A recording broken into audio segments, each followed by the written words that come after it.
playing in theaters with My Old School, which got a limited release over the weekend.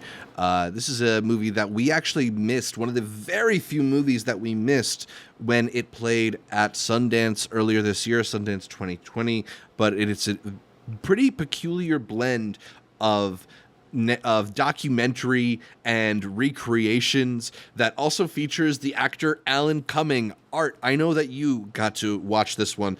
Tell me a little bit more about My Old School. It's really just talking head type of documentary that's able to mix in some animation about this guy who entered these people's school years ago and I guess was so peculiar looking that it almost became a movie. The reason Alan Cummings is in this, and we didn't know this going into it, was that Alan Cumming was supposed to play this guy decades ago.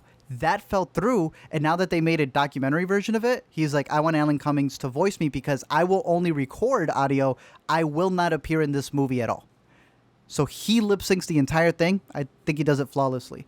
I think it's a very interesting documentary and where you're seeing how these people approach this one kid in school, all the different dynamics that can happen when you kind of feel like an outsider or rumors that start, but then also what happens if said rumors may have some validity to them.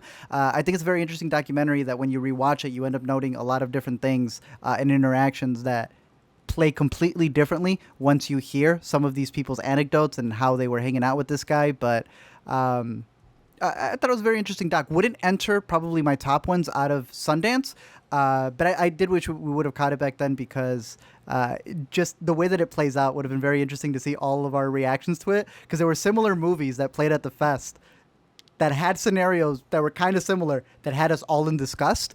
But I will say that out of a lot of the reviews on Letterboxd, be careful. A lot of people saw this movie at Sundance, did not finish it. And y'all are telling on yourself with some of these reviews, claiming that some stuff doesn't happen in this movie when it does. Stick through the whole thing.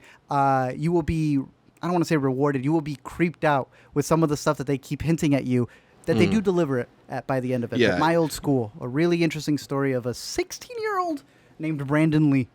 Yeah, you were telling me that it's one of those films that once you get to the end, you kind of look at a lot of things in a different light. So that definitely made me curious about it. So My Old School, definitely want to keep that one on my radar.